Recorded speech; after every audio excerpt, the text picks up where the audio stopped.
Hamid from Chad, Janet from Addis. Lovely. I see some people haven't written where they're joining us from and what their names are. Hi from Florida. I know it's probably very early in the morning. Thank you for joining us. I see Child from Kampala again. Ibijoke from Nigeria, Lagos. Lovely. Good to see everybody. And thank you so much for joining us today. Just 1 second. Great.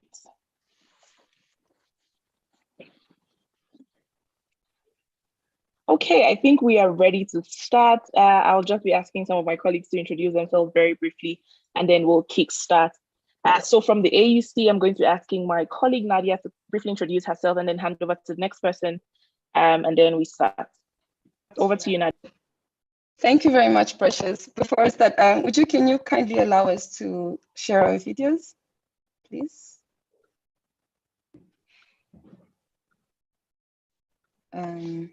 Okay, as he's doing that, hello everyone, my name is Nadia Bako.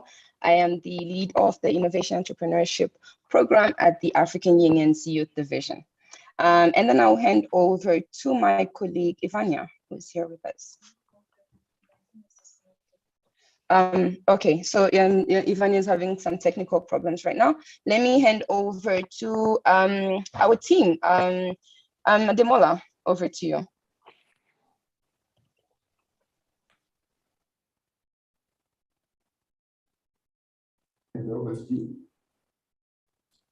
Hi, everyone. Good to be here. Glad to be here. We're excited to have everyone here today. My name is Demola with GIZ, and we're excited to support this initiative. Demola, could you hand over to someone? I see David Amira here. Good day, colleagues. David Amira here. Very happy to be here. Thank you. Janice?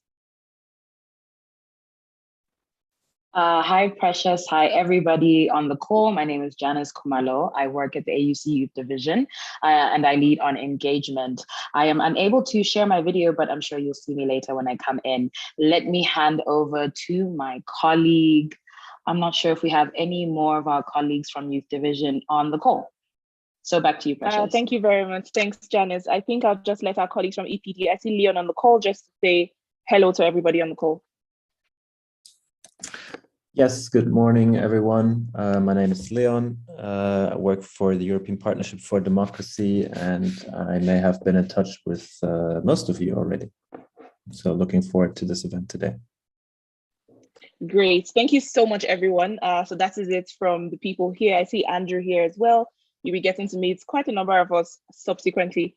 So now we'll dive right into the agenda for today, and I'll be introducing my colleague Nadia to give us an overview of the African Union Civic Tech Fund, the launch and the competition so far. Over to you, Nadia. Thank you so much, Precious. Good morning again, everybody, or good afternoon, depending on where you are. So before we dive into what brought us here today, I would like to also give us a quick background on the journey that has taken us up to today. So the African Union Civic Tech Fund, as many of you already know, was launched last year in November, on the 25th of November, in collaboration with our colleagues from EPD and GIZ. So the fund basically was launched in line of the African Union's, some of African Union's policies that involved promoting inclusive governance on the continent. So the objectives of the fund basically was to support citizens' participation in governance, to promote women and youth inclusion in leadership and in governance, and to promote transformative citizen-led action across the continent. So the launch was launched on November 25th last year. Through a very rigorous shortlisting process, we were able to shortlist 16 of our pitchers that will be competing for the fund today. So So what does the fund seek to how does the fund seek to promote these initiatives is through financial support. So pitchers today will compete for grants between 10,000 of up to 20,000 euros. They will also be competing for technical support and acceleration program that will be hosted by our partners at AfriLabs, where we will engage innovators with tech experts. Also, we will also provide thematic expertise, link them with experts in democracy and in the field. We will also support through marketing and comms, where we will be showcasing initiatives, innovations in civic participation, civic governance, like this very own pitching competition. We will connect young people with their peers in the ecosystem for knowledge sharing and knowledge exchange. And obviously, basically, so these are the finalists today. We will see the 16 that made it to this final stage of the competition, and we will look at so the pitching today will look at quite a number of things that my colleague Janice will take us through. So with that, I wish you all the best of luck, and I will hand over back to my colleague Precious. Over to you, Precious.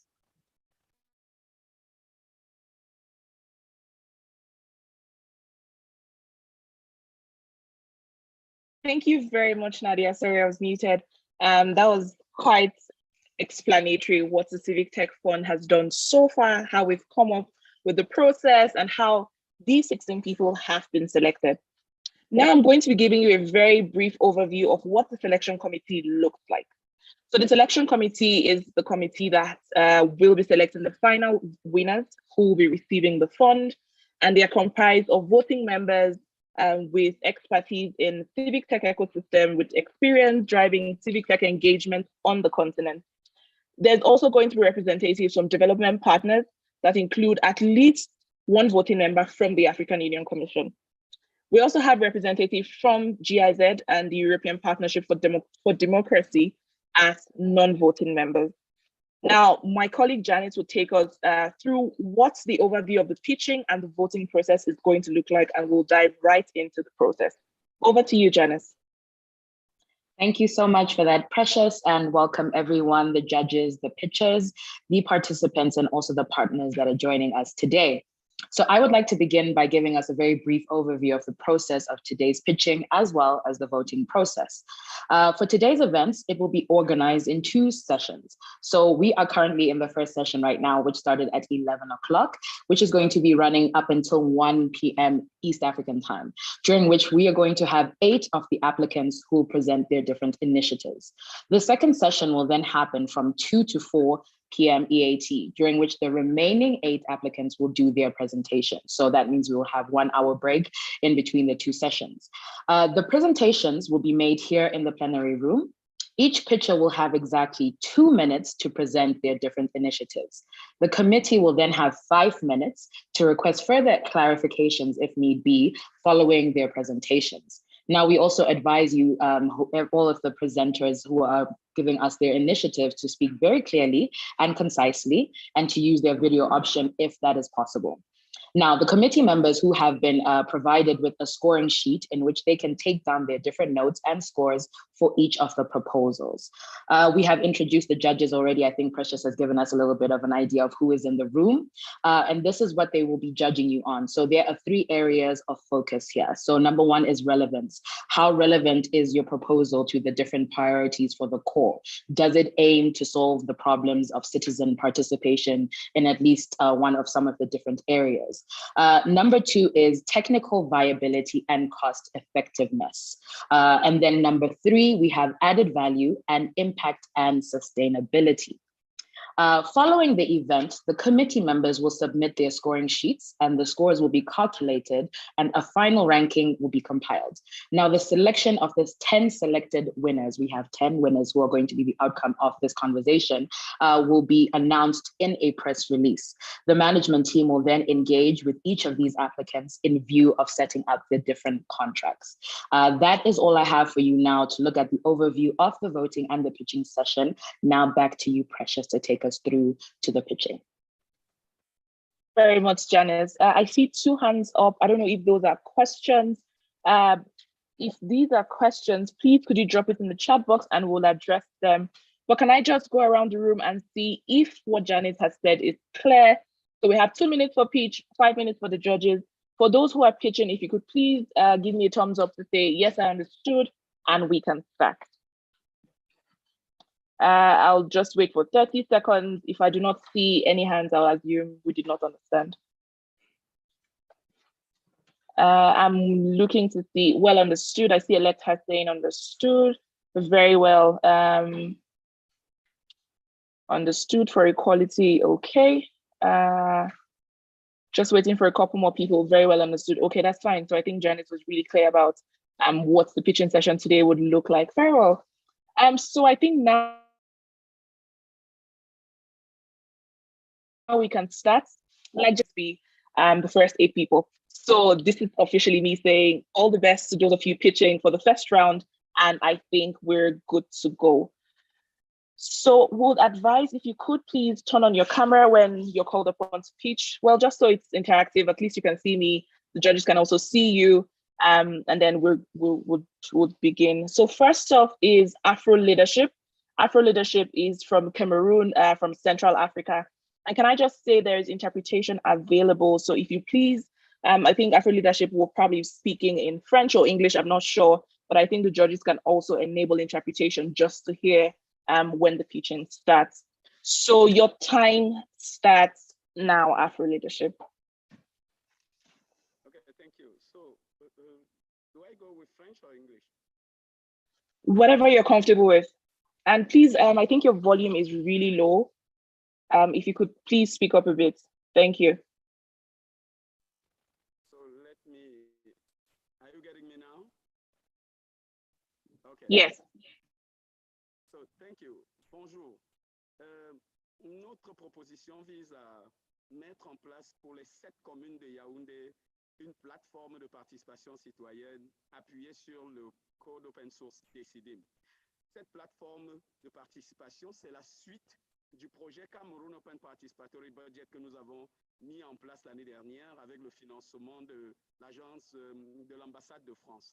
Et donc, à la suite de ce projet, nous avons constaté qu'il était de plus en plus difficile de voir les jeunes participer parce que l'entrée dans les communes n'est pas très aisée. Et la plateforme Cameroun Open Participatory Budget a donné l'opportunité de voir que les jeunes sont très intéressés. I'm so sorry. I don't know if there's anybody who's able to hear the English interpretation. Any of the judges, please. Can you hear him speak in English? Oh, Andrew says the interpretation is yes. No, I cannot. I couldn't hear the English.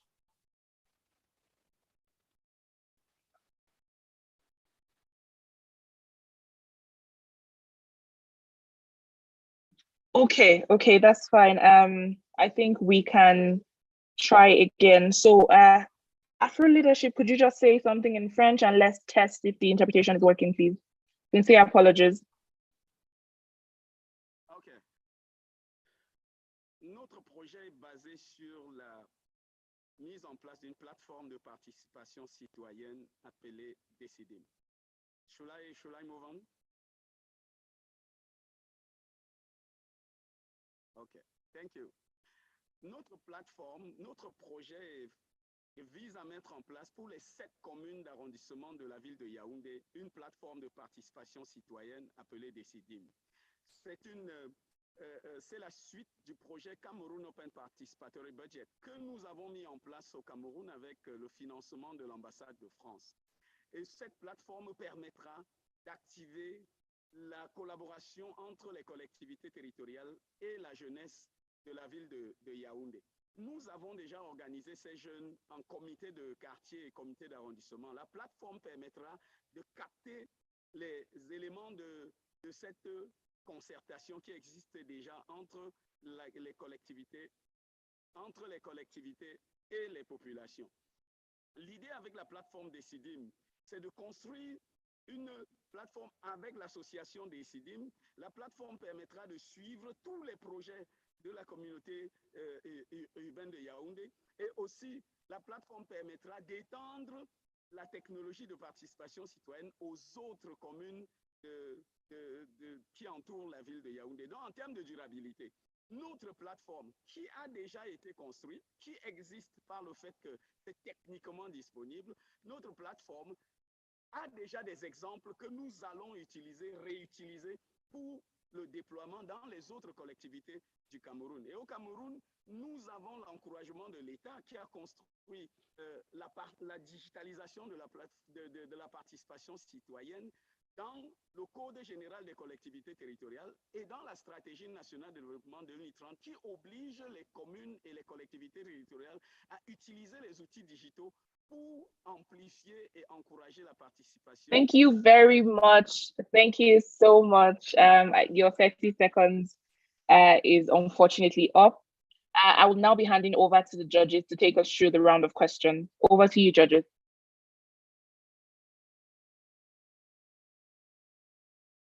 I don't know who would like to go first. Janice, could you please introduce any of the judges who is interested in asking questions, follow-up feedback?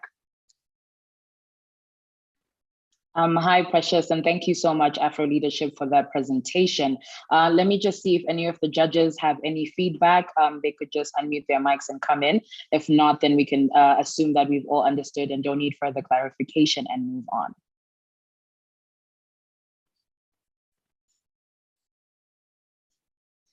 Okay, thank you so much for that. Back to you, Precious. Thank you very much. Thank you, Janet. So we're going to move on to the next presentation. 1 second now, let me set my timer. And the next presenter is going to be Amnesty International. Amnesty International is from Mali, West Africa, and is also a French speaker. Over to you, Amnesty International. Your time starts now.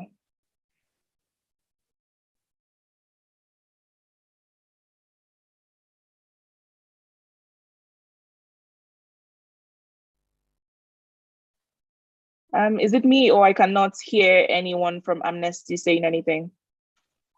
No, Precious, I can't hear anything as well.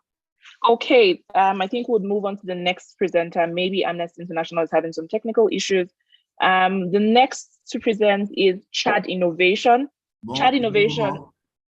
Amnesty International Mali, bonjour. Okay. Okay, hi, Amnesty International. I would restart the timer, please. Let us know when you're ready to start. Okay, I would assume you're ready in your 2 minutes start now. Thank you. OK. Mesdames et messieurs, c'est le membre du jury. Notre projet SIRA, c'est un système intégré des rapportages et d'analyse des cas de violation des droits humains.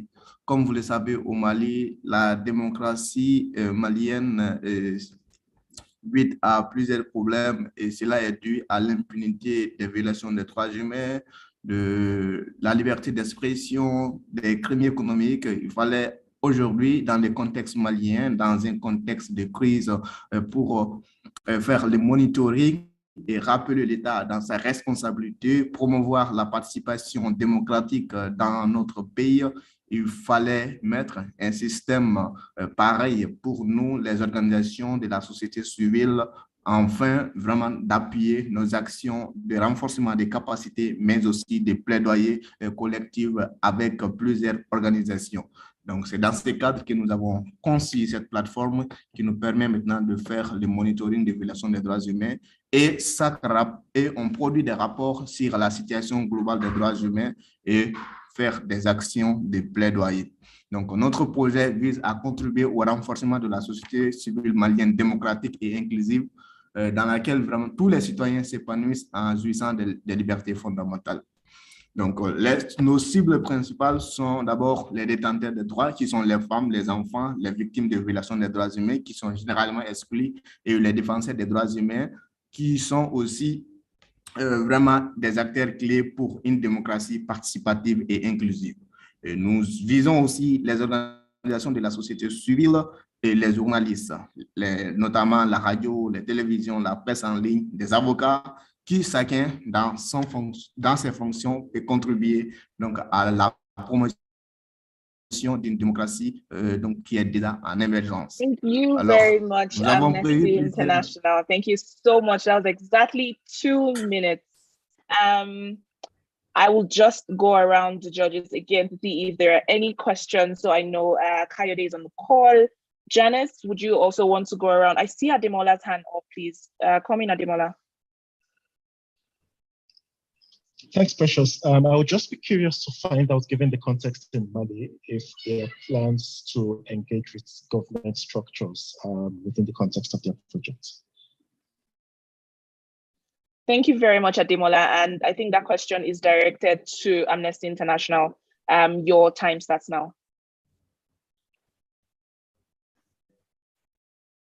Hello, I didn't hear well the question, please. So I think he's asking if there's any plans to bring in the governance structure in your project. And I see another hand up. Do you want to take the second question and then address both of them together? Janice, would you like to come in? Thank you, Precious. Thank you, Amnesty International, for the presentation. I think you mentioned some different target groups that you are looking for your project to affect. CSOs, journalists, women, etc., very broad. Would you like to perhaps express to me what was the reason behind those target areas as well? Those target audiences. Okay, thank you, Janice. And one last question from Kevin before you address the questions. Thank you. Hello, good morning, everyone. I couldn't really understand how the platform works. I would like you to explain a little bit more. Okay, very well. So you have 3 questions now. Over to you, Amnesty International.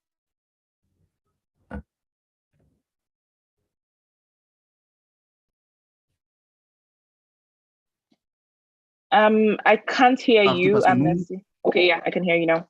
OK. Notre action est aussi basée sur la lutte contre l'impunité. Les organismes étatiques de lutte contre la corruption sont nos principaux partenaires avec qui vraiment nous collaborons pour intensifier les voies et les actions. La plateforme SIRA est une plateforme de collecte d'alerte. Donc, c'est une plateforme accessible aux citoyens maliens, aux observateurs des droits humains. Et nous avons déjà, c'est aussi une action à dupliquer, nous avons déjà 75 observateurs, 100 journalistes, plus de 800 observateurs et activistes qui font le monitoring, qui nous informent des droits humains, les cas de corruption. Donc, cette plateforme, les observateurs, ils ont un compte pour alerter, pour faire monter les cas, et même aussi le grand public aussi a accès à une fenêtre qui leur permet de faire des alertes précoces, et les observateurs vérifient. Nous avons aussi un lot de superviseurs pour vérifier la fiabilité des informations. Et après, maintenant, à la fin de chaque trimestre, on fait un rapport pour partir voir maintenant les décideurs pour dire voilà la situation dans le pays, et nous faisons des plaidoyers.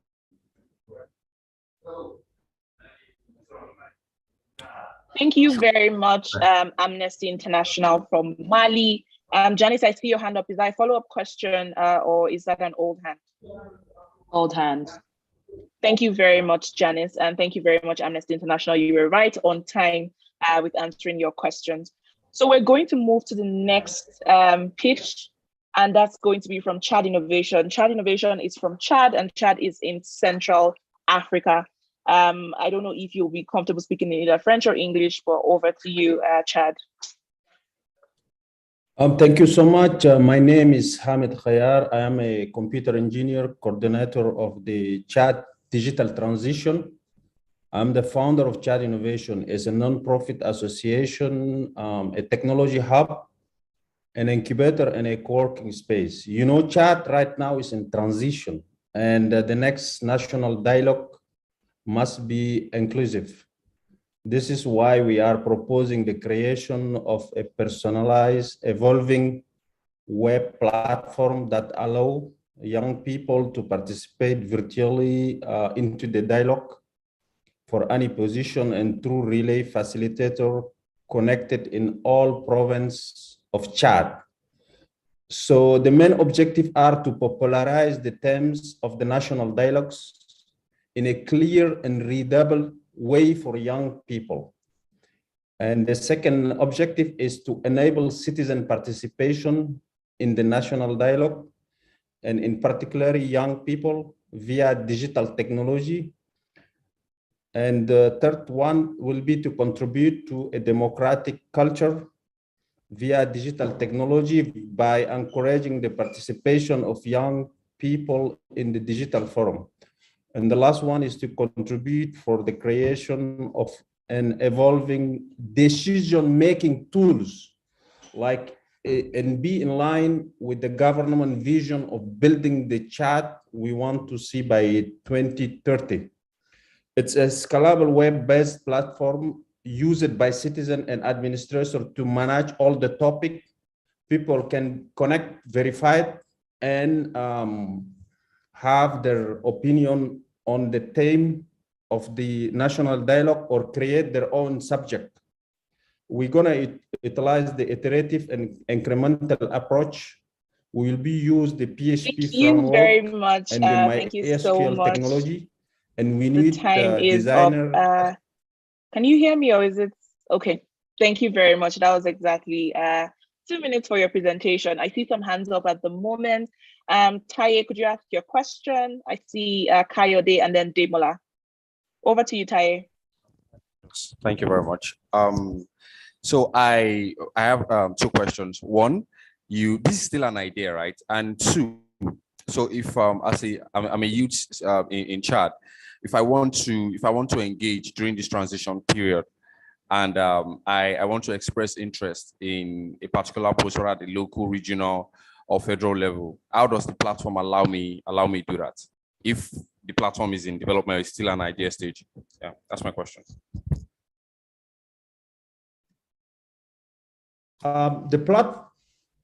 Sorry, let's take all the questions so that you don't get robbed off of your 5 minutes. I see Kayode's hand up. Yes, I had 2 questions as well. The first is in line with what I asked, but I think the second is for the use of funds. If you can actually talk me through the actual use of funds. Okay, so that's your third question, Chad Innovation, and I see Demola's hand up.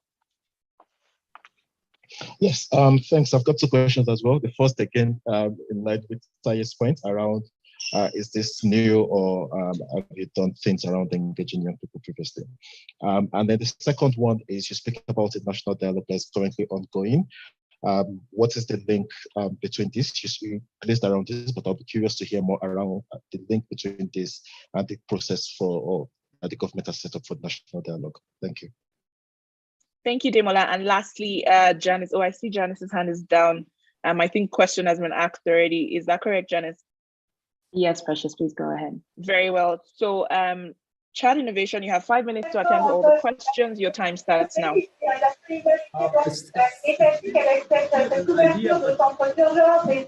Sorry, I hear some feedback. I don't know if that's from your end or if someone's mic is on.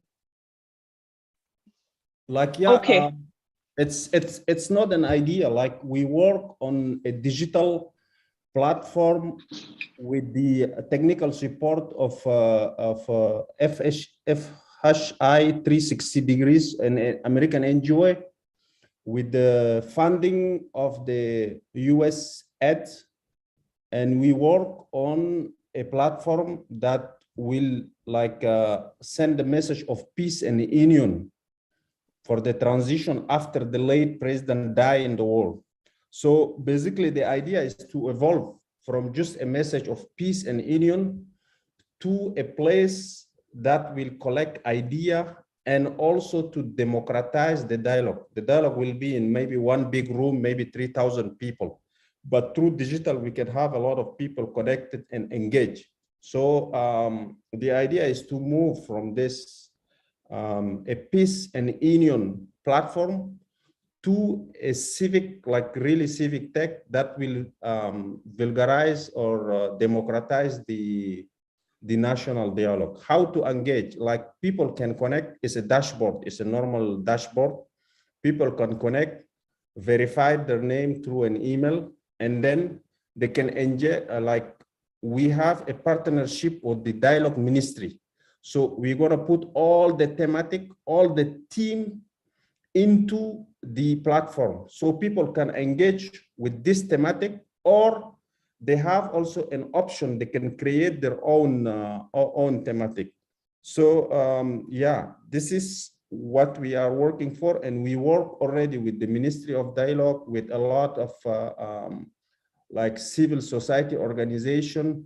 And so we are just evolving from just sending peace to a place where we gather all the information. And people can engage, you know, like it's a normal way of engaging. They can get connected, verified, and participate in the topics, or they can create their own topics. Is it new or old? So it's, I can say, is in the middle. The National Dialogue team. So this is, we work in partnership with the Ministry of Dialogue. So once they have everything clear and set, and once we have this, we're gonna put it on the website. And we using the iterative and incremental approach. So it's going to be developed, and according to, we're gonna, you know, like adjust and move, update and move. So it's not a one time or a one shot thing. Right now we have a website calling Citoyen Tech, who's online, and you can check it out, but it's only for peace and union. So this I can say. Okay, sorry, I was muted. Thank you very much, Ad Innovation. I was actually telling you had 2 minutes more. I see Taye's hand up. I don't know if this is a follow-up question or if it's an older hand. Sorry, that was from Helia. I will know. Okay, no worries. So I would assume that Chat Innovation, you have no other follow-up questions from the judges. Thank you very much for your pitch. We'll now be going over to the next pitch for this morning, and that is Connected Development Initiative from Nigeria, and Nigeria is in West Africa. I will assume you will be speaking in English language, as you've indicated. Is that correct? Yes, please. Very well. So just give me 1 second to reset my timer, and your time starts now. Yeah, great. My name is Busayo Morakiyo. I work with Connected Development. Connected Development 10 years ago started a movement called Follow the Money. Follow the Money seeks to answer the question of where government money is coming from, where the fund is going to, and what the fund is being used for around communities in Nigeria. It was a Nigerian idea. But in the last 10 years, we've been able to cover the entire land space of Nigeria. So we have Follow the Money in the 36 states of the country, and we have 9 additional African countries. So Follow the Money is currently building the largest citizens mobilization network for accountability in Africa, and that's our goal. We have a platform called I Follow the Money. I Follow the Money is a digital platform where we have people joining. Currently, we have about 7,605 people on the platform. 2 years ago, we upscaled the platform from mighty networks to become an independent platform because of the influx of government officials, you know, we work with, and citizens across other African countries.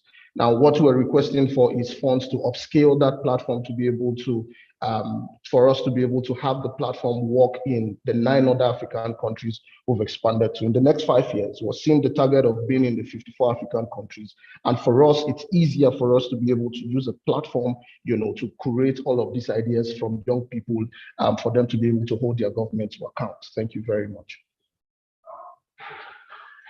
Thank you very much, Connected Development. That was short and sweet. You literally had 20 seconds to go. I will now be opening the floor to the judges if they had any follow-up questions for you, Connected Development. I'll just look and see if there are any hands up. Janet, any questions? Kayode. Okay, I see Kevin's hand up. Yeah, over to you, Kevin. Hello, once again. Can you explain how do you monitor the use of public funds, how that exactly works with the platform? Yeah. Okay, can I take other questions or can I go ahead? Let me just see if Taye has any question from Taye. No question. That was Kevin who just spoke. Janet, I would assume you had no questions as well. that correct? Demola, no questions. Very well. So I think we can proceed. Yes. Yes, I had a slide. I was expecting us to show the slide so that I can be able to take us through this journey. For us, it's important to understand that without visualizing funds, you cannot track. So one of the first things we do is to visualize the funds. We get those funds from budget data, and we also get it from the tenders data. So budget data and tenders data, there's a little difference there. With budget data, a government can tell you what is budgeted for is not what is expended, because funds come in and government release those funds based on the amount they have. But from tenders data, it shows you that government has money and they are willing to spend. In the last 10 years, we've been able to follow up on government projects that are starting, that have been neglected, or that has one problem or the other. Now, we do not do that alone. We do that with a pool of community members and people we call follow the money champions. Now, with follow the money champions, it's easy for them to do the granular work in terms of going to the field and visualizing, seeing that this government project has either started, register the defects of this project. And it's very deliberate, because the highest level of our engagement is what we call the town hall meeting. The town hall meeting is where we bring government, citizens, and the media together to have a conversation. Now, the reason for the platform is so that, for example, in Nigeria, Twitter was banned for almost about 6 to 7 months. When we have the government begin to stifle the civil society organizations, is a show that something is working. So with Follow the Money platform, we're creating this interest of young people like never before across Africa. And what we're saying to them is, you need to hold your government to account. And this is the process of holding your government to account. We have what we've evolved and we call the Follow the Money process. The Follow the Money process is an end-to-end process. I don't have so much time.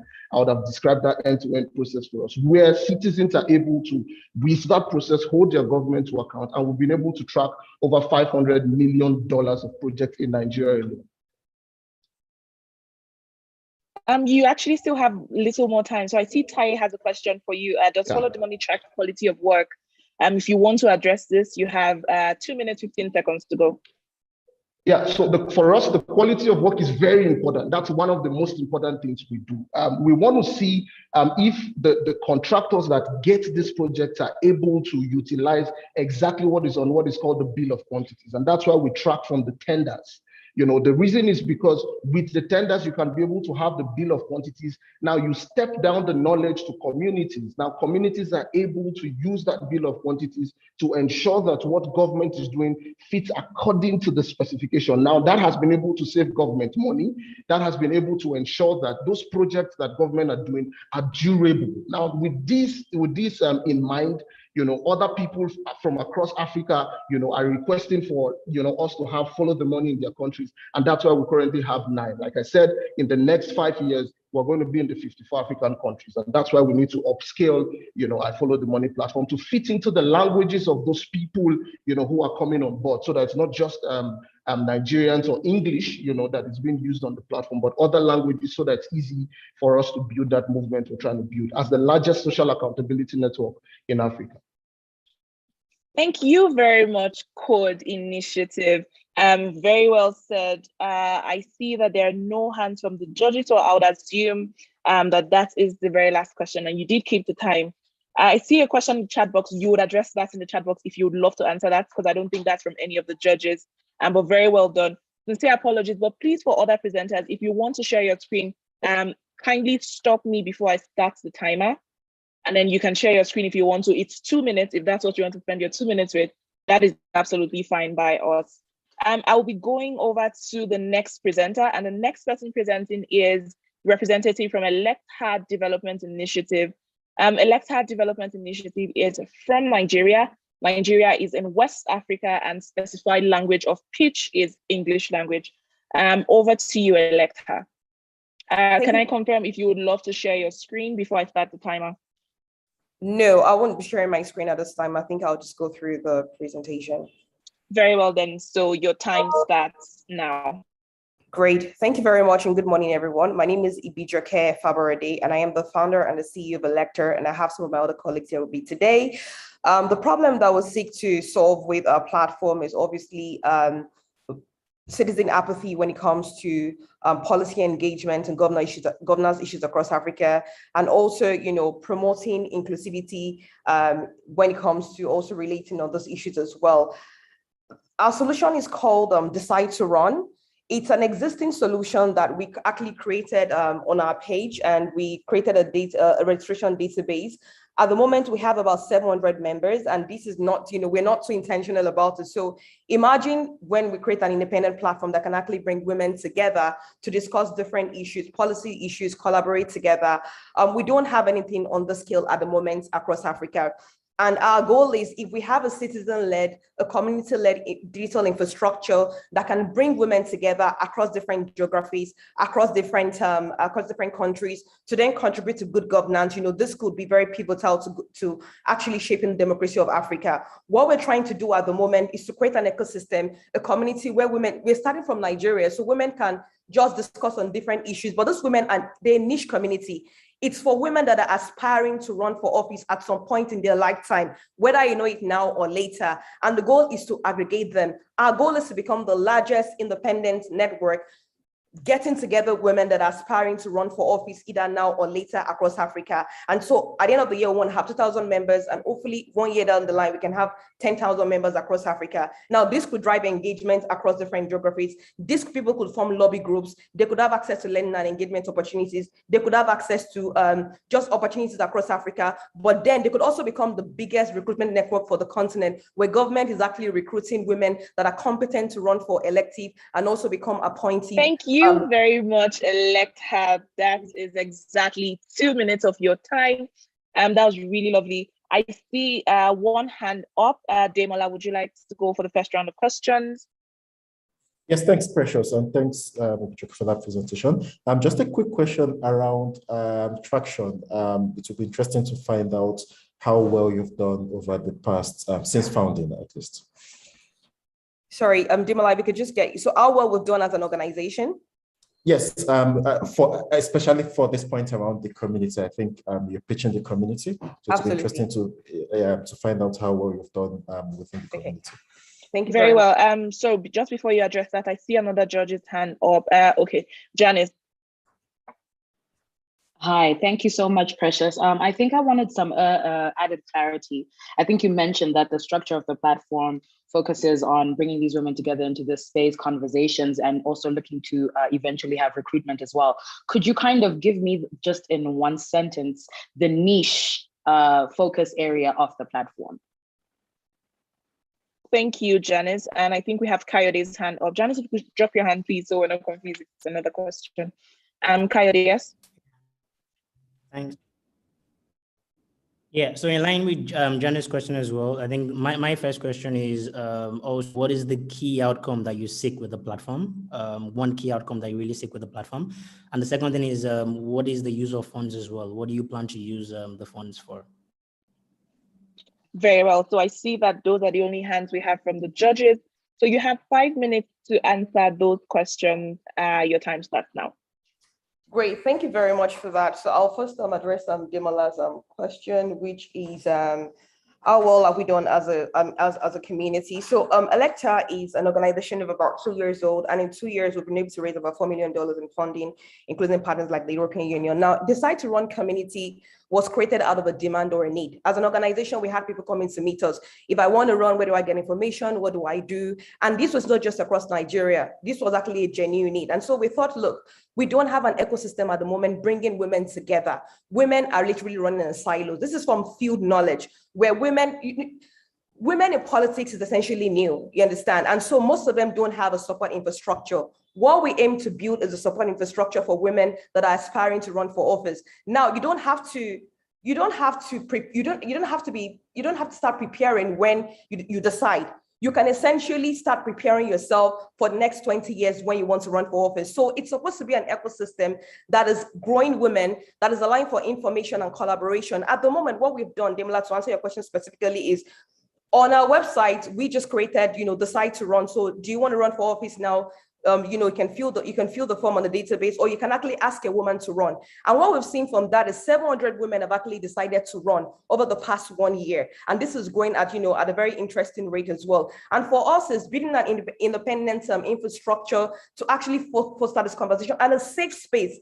Now, the focus is a safe space, because is to ensure that these women can actually feel like they have a space dedicated to them. Now, community-led initiatives or infrastructures are proven very successful. When you look at She Leads Africa, Economy, and some of the emerging communities that are actually shaping how women collaborate across Africa. So for us is from just the basic solution, we have actually aggregated 700 women. So when we actually have a structure that is backed by analytics, when we have a structure that is actually backed by technology with different solutions that can give them access to collaboration and actually help them with very controlled engagement, then we imagine that in the next 1 year, we can actually drive our numbers to about 10,000 women. In terms of niche focus area for the platform from Janice, you mentioned, the niche focus area is actually women between 25 and 45 that are aspiring to run for office sometimes in their lifetime. And the idea is just to ensure civic discussions. Now, they could talk about public policy issues. They could collaborate. They could become the biggest and the most efficient lobby groups that are holding government accountable across Africa. But we're starting from Nigeria and then we scale to the rest of the world. To answer key outcomes especially, the key outcomes is this: women are underrepresented. Create an ecosystem for women to start talking with themselves. This woman can end up volunteering for other candidates that are running. Now, you don't have to run now, but you could be very useful in the ecosystem. So by being part of this community, you have access to information, to news, to opportunities, to different things going on. So for example, on the platform, you actually see candidates that are running across Africa. You can volunteer, you can donate to them. So the key outcome essentially is just, one is promoting civic engagement from a women-led perspective, from a citizen-led perspective, giving access to opportunities for women. So fellowships, job opportunities, government is recruiting, a politician wants to recruit someone, also is you can actually come to network to recruit them. In terms of the Youth for Fun is to actually scale up the platform, to build the platform. Electa is developing the biggest tech platform ahead of the next 2023 election. And for us, this is going to be one feature of the platform. So this will actually help us build that community, getting the technical people to actually build the community. That's what we want to use the funds for. Thank you. Thank you very much. I see this pitching is getting really hot. Okay, you have 1 more minute. I don't know if there's any other follow-up question from the judges. I see no hands up, so this is my assumption that you have no other follow-up question. Very well said, Electa. Yeah, she has 50 seconds. Okay, so this is just for my knowledge. Is there anyone from your community that we should be looking out for in Nigeria, either 2023? Just so I can know who to vote for. Absolutely. So I will tell you something. So Electa has an Agenda 35 initiative, and for 2020, we're actually directly backing 35 women. We're going to be announcing those women by the end of the year. So we're not just saying this; we're actually walking the talk. And so watch out for that. We get in touch with you. 20. Thank you so much. Very well said, Electa. So we're going to be moving on to the next feature. And I see that it is going to be from For Equality. For Equality is from Malawi, and Malawi is in Southern Africa, and preferred language of pitch is English language. Can I just verify if For Equality would love to share screen, or are you proceeding with your presentation? Hi, Precious. Yeah, we're just going to quickly share our screen. Please confirm if you can see it. Yes, I can see your screen. So your time starts now. Good morning. My name is Wilson, Executive Director for Equality Africa. And for the last few years, we've been doing a lot of work around macroeconomic policies from a feminist lens. And what we discovered is macroeconomic policy obviously affects citizens' everyday lives, particularly women and girls. And there's a lot of study around that. But then we were interested to find out why is it that then women and citizens in general are not engaging in holding government accountable for the macroeconomic policy decisions they make. And some of the reasons we found out were people were saying it's such a complex subject and we lack technical understanding to effectively engage. Women themselves are saying we're unaware of the impacts of macroeconomic policy, the gendered impacts that is, and then citizens generally lack access to key information, maybe, for example, loan agreements and the conditionalities that come with that. So our solution is we want to expand and scale up the already existing Feminist Macroeconomics Academy that we've been running with the alliance that we're part of in Malawi, and we hope to train a further 3,000 young women over the next 3 years to influence macroeconomic policy and really stimulate a critical mass of grassroots activists that are holding government accountable for the policy decisions they are making.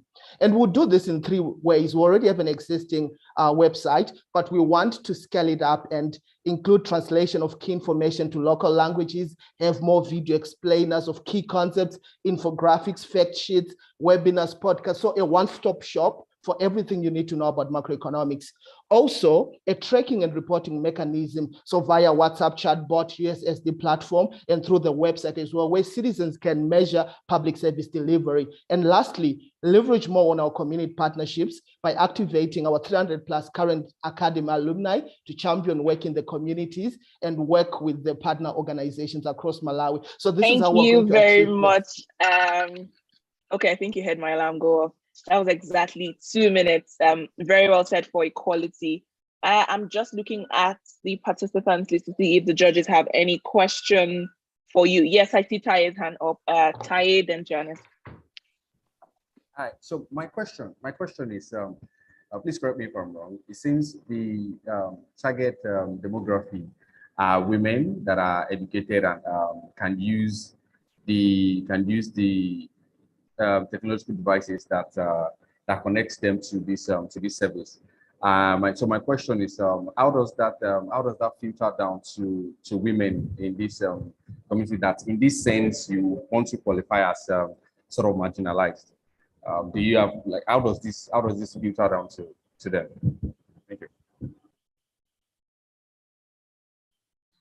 Janice. Thank you, Precious, and thank you for equality for the presentation. I think my question is a little bit around understanding of the funding and the budget expectations for your project. I think I saw something along the lines of the estimated webinars, podcasts, WhatsApp chatbots, USSD platforms. So is the idea to kind of partner into existing mechanisms in your country for these specific interventions, or are you looking to, do you look for a budget to cover funding for all of those? Because also the idea that those are extremely, extremely pricey interventions. Over to you, Precious. Thank you very much. I see Taye's hand up. I don't know if that's another question or if it's an old hand. And I do not see any other question from the judges, so I assume that those are 2 questions you have for equality. Thank you, judges. Precious, please confirm if you can hear me. Yes, I can. Okay, great, thanks. So to address the first question around who our target audience is. So the work around feminist macroeconomics that we do, obviously our primary target are women and girls, but we also have a secondary target, which is, the wider citizenry at large. So the work we're doing is really plugging into an existing body of work that we have been doing as an organization, but also through the Feminist Macroeconomic Alliance, which is a grouping of about 11 CSOs right now in Malawi, and it is growing. And we're really championing economic justice across the country. So if you noticed towards the end of my presentation, I talked about how the platforms are going to be supported by community partnerships, which is number one, activating our growing network of alumni. Currently, we have over 300 alumni that have gone through our program who are based across the country. So we're sort of activating them as champions. So their job is to train, their communities, to raise awareness, bring to the fore these issues, because they've gone through a comprehensive process of training. So they are able to utilize that knowledge to even, start training their community groups. We've developed toolkits that they currently use in the community. So that's why we're saying we're building a critical mass from the grassroots up. But then also the Alliance itself has a number of partner organizations that are working across the country in districts. Part of the Alliance members include Action Aid, K International. So these are really big, strong organizations that have a wide reach. So we tap into their existing structures as well to make sure that, you know, the information is trickling down and, you know, the conversations are not elitist, but rather they are driven by community experiences. Because like I mentioned, you know, macroeconomic policy decisions affect the lives of people, and we need to see that on the ground. And, you know, people's lived experiences have to shape whatever advocacy is happening. So that is why the community partnerships are so critical for this. And I mean, I could go on to talk a bit more around, you know, how we are structuring in terms of the work we have done with our community partnerships. But in total, what we're hoping to do over the next 3 years, like I said, is to train a further 3,000 young women who actually go through the academy. And then the sort of format the academy uses is more of a training of trainers approach. So imagine what 3,000 trained trainers can actually do in their communities. If each of them can, on a minimum, say, reach out to 10 and train and engage with 10 fellow citizens, then we're talking about 30,000. So what happens if they can reach out to 20 to 30 each? So that's the approach that we're using. Then coming to the question around the cost of the project. So for number one, we already have an existing platform. The website is already there. So part of the cost is going to be used to scale that up in terms of, you know, doing the video translations and all those other things we're talking about, which we're lacking. Because what we did when we developed the website at first, we started interacting and getting feedback from, you know, the people who are using it. And these are the things that we're saying, maybe it's better if you have, instead of just putting the complex, you know, and difficult to understand documents, why don't you simplify it further? So that's why we want to do those things. And we'll leverage again on partnerships that we have. In the Alliance itself, we actually have a division within the Alliance that we call Activist Hair. And this is really, you know, it's a movement within Action Aid, but they have a community of creatives who are supporting the work we are doing. So that's the community that has helped us build the website. So they are going to help us with developing the other platforms like the USSD and the WhatsApp chatbot. So the prices that we have put are actually indicative of what it is going to cost us leveraging on those partnerships. It would cost much more, but because of the strong partnerships that we have, we're able to deliver those services within that limited budget. So we're quite excited to see what will happen going forward. Thank you so much. Thank you so much for equality. I was trying to indicate that you had another question from the judge. You actually have 30 seconds. Kayode, would you want to ask and see if he can answer in 30 seconds? Yeah, sure. Very quickly. In a year from now, what does success look like for you?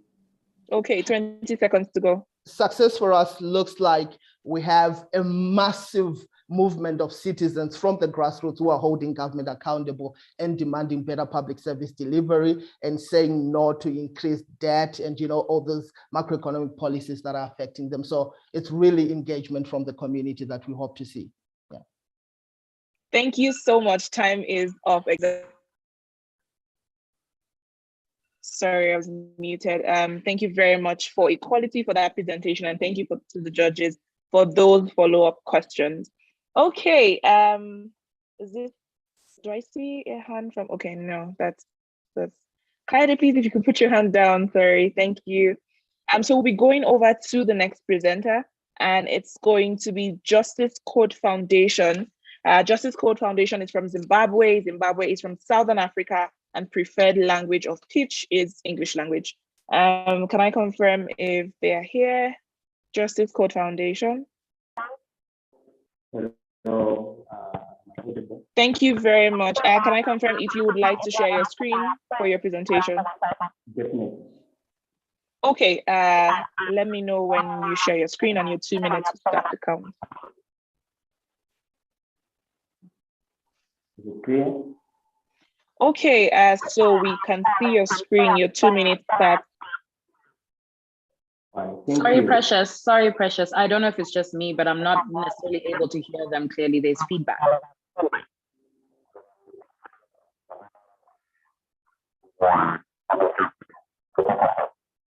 Okay, Justice Code Foundation, please could you verify your microphone has no interference? Are you connected on 2 devices?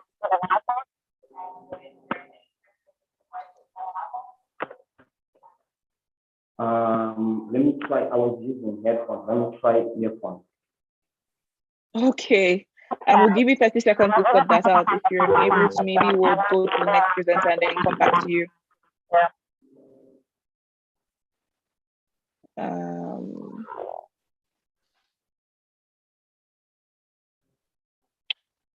Okay, can you try again? Let's see if we can hear you.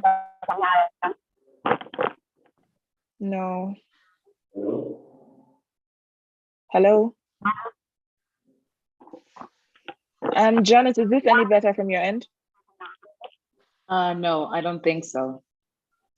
Okay, maybe if you could stop sharing and fix your headset.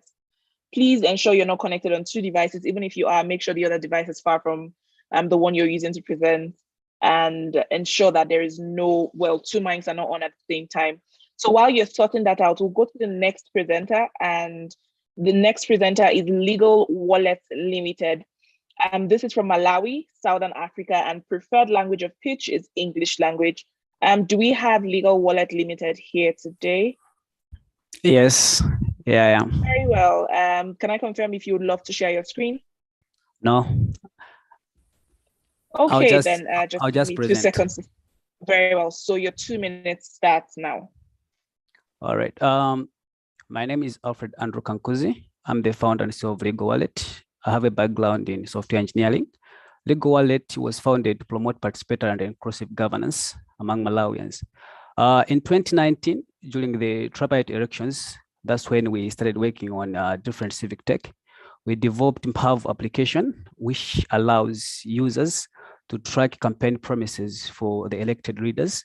Aside tracking the campaign promises, they also are able to hold them accountable by tracking the expenditure on their local governance. How do they do that? They are able to engage on online discussions and also track expenditure by the councils. And aside tracking the expenditure, they are also able to interact with their elected leaders. The last thing that the platform does is that it generates real-time data, which is used by different policymakers and also other organizations to inform policy. So we do believe that day in, day out, political parties and their leaders, they make promises which they don't fulfill. So with our platform, we want to tap into this pattern to see like what exactly goes wrong for them not to fulfill these promises. And when it comes to expenditure of the public resources, most of the times these leaders misuse the resources and the communities fail to track them. So our platform is able to do this, and our target groups are two. We have those who have digital literacy and those who don't have digital literacy. Those who have digital literacy in urban areas, they're able to access our platform using web platforms and also Android platforms. And those that are in rural areas, they're able to do so using USSD and SMS. So with the funding from the Civic Tech, we believe that we're going to scale and reach out to 6,000 more young women and youth in rural areas. We're going to help them track in terms of Thank you very much. Thank you. Your time is up. Thank you so much. Can I see any hands from the judges? Any question for Legal Wallet? Yes, I see Ty hand up. Over to you, Ty. Hi, Alfred. I really like Legal Wallet, the problem you're trying to solve. So it's not much of a question. Okay, so have you considered things like radio for people who don't have access to smart devices? Have you considered radio as a platform? Okay, that's our first question. And Janice? Thank you so much, Legal Wallet, for that presentation. I think maybe just a little bit of clarity and more information. So once the tracking has happened, what exactly is the next step after that? What is the follow-up? What is the output past informing citizens that this is the data and information that we were able to come up with? All right. Thank you very much, Janice. Let me confirm that there are no further questions from the judges. There is none. All right, over to you, Legal Wallet. Your time starts now. All right. In terms of the content on the platform, as I said, there are two groups of people that we're targeting. There are those young women and girls who have digital skills already, and they are living in urban areas. These have, I would say, access to smartphones. And then we have those who are in rural areas. These are the ones who most of the times they are taken advantage of by the politicians because of lack of information. And the other challenge that we have is these are people who have, I would say, there's high levels of illiteracy. The only thing they're able to understand is maybe their local language, and I would also say the context that is simple. So with us Legal Wallet, as much as we're providing everything online, we make sure that two things are addressed. This is the content format and also the language aspect. We make sure that these people in rural areas, they're able to access the information in their local languages. And the other part that is there is we also make sure that the content that they access is in form of audios. Why audios? Because they are able to hear. So if they are not able to read, they are at least able to hear in that way. And the other aspect as well that we follow is that these people in their constituencies, they have what is known as national IDs, meaning that once they register on the platform, then the next thing is we have legit users who are able to keep track of their, I would say, leaders. And the other part on tracking, what happens once we track and what happens after that? It doesn't just end on tracking, because once the data is there, it means it gives us a clear picture to see how best can problems be solved in this area. By one, we engage with experts. These experts, they are able to provide insights to these communities. These are in person, one-on-one, I would say, sessions. And the other part on the data which has been tracked, it is also able to be used to inform policies. So we don't want individuals and other organizations to just make policies out of the blue. They want them to use real-time data, because each and every community is unique. Each and every reader has their own qualities. So we can't just come up with policies that are generalized. So depending on the community and depending on the constituency, we use this data to inform policy. We use this data to make sure that other organizations are able to use it to design interventions. We're able to use the same data to make sure that we are able to follow the pattern, because our main target is on the 2025 elections. We want to see the trend and say, how can this be influenced when it comes to the next elections? Because there's data which we haven't been using all along. So we want to see this pattern. Thank you. Thank you very much, Legal Wallet. That was really concise and sweet. I'm seeing Ty's hand up. I don't know if that's from before. He has 1 minute, 40 seconds. Okay, I see that that's an old hand.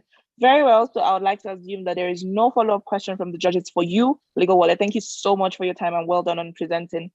We'll just go back to Justice Code Foundation. I don't know if you're back now. Let's test your microphone if it's okay to go. Justice Code Foundation. You're muted. Yes, I can hear you now. Hello. Yes. Janice, can you confirm that this is better? Please, could you come in again, Justice Code Foundation? Hello, am I audible? Yes, it's slightly better. There is no feedback, so I think we can move forward. Okay, if you could raise your voice. I think your volume is really low, so the interpreters don't struggle. I see you're sharing your screen. Just give me 1 second to reset my timer. Very well. Are you ready to go, Justice? Just to confirm if this level of sound is okay. Yeah, I think we can do this. All right, can I confirm? Hold on 1 second. Let me just verify from Taye if you can hear, because I'm not the judge. I mean, Taye, can you hear him? No, I can't. Okay, Taye says, no, I can't. I see comment section says, Kevin, no, we can't. I don't know what's wrong. Are you connected on your phone or your computer? I'm connected on my computer. Okay, I don't know what's wrong. You know what, maybe we'll just give it another try. We'll take one presenter and then maybe you could jump in during the afternoon session for your presentation. Is that okay? So we have one more presenter to go for the morning session. We'll take 1 hour break and then you could restart, or maybe you'd be the first presenter for the afternoon session if that's fine. So I will go to Malawi Local Government Association, MALGA. MALGA is from Malawi and Malawi is in Southern Africa. Preferred language of pitch is English language. Do we have Malawi Local Government Association here? Yes, I'm here, but then just to confirm, because we got an email saying that we have been placed in the afternoon session. Yes, you are. So you are for the afternoon session. That's why I'm asking if are you ready to pitch? No, we're just here just to observe and learn a few things. No problem, that's fine. I think in that case, I'll take guidance from the judges. Would you want us to break now and take 9 pitches in the afternoon, or should I take one more pitch before we go? I'm just going to hear what the judges say. Hi, Precious. Hi, Janice. Perhaps we can then move forward with our break, and then we can take the 9 pitches in the afternoon. And instead of our break being an hour, we can perhaps come maybe 5 minutes earlier to cover the time that we would have missed. Very well said, Janice. And I think you speak for the judges. So thank you so much, everyone, for joining us for this morning session. It has really been an interesting first round of pitch. I'm excited. I don't know if you are. We'll be looking forward to seeing you during the afternoon session. So feel free to let your friends, your family, your colleagues know that you're pitching or that you have someone who is pitching so that they can also come and watch. Feel free to go on our YouTube. We're streaming live on YouTube if you're unable to connect on Zoom. Kindly do not disconnect. I know that internet is something very expensive in Africa, but if you can, please stay online. We'll be taking a 55 minutes break, and then we can come back and take the last round of 9 pitches. Thank you so much, and well done to all of those people who have pitched, and looking forward to the afternoon session. Have a lovely break. Hi, Precious, please just to double check what time we will specifically be coming back, just so we're all on the same page. Sorry, you're muted. I'm sorry, can we do 1:05 East African time? So 5 minutes past 1 o'clock EAT. So for West Africa, that'll be 2 hours behind, and for some other parts of West Africa, that'll be 3 hours behind. So do the math. 1:05 EAT, we'll be back here and we'll restart the pitch. Thank you very much and have a lovely break.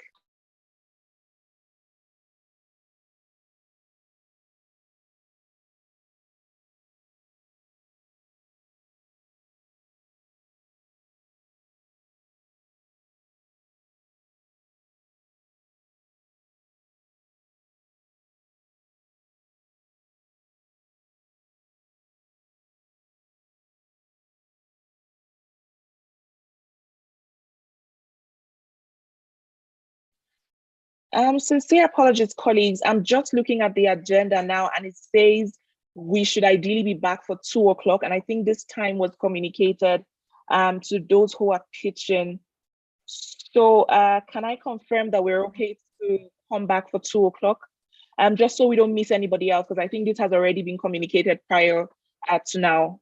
Can we come back 2 p.m. EAT? Is that okay for everyone? I see some people who are pitching in the afternoon here. Very well. Yes, I see some of our judges saying yes. I see Kevin saying yes. That would work. Sincere apologies. I absolutely did not look at the agenda. So we will come back at 2 o'clock and we'll take the 9 pitches that we're supposed to have for the afternoon session. So relax your nerves and see you at 2 o'clock.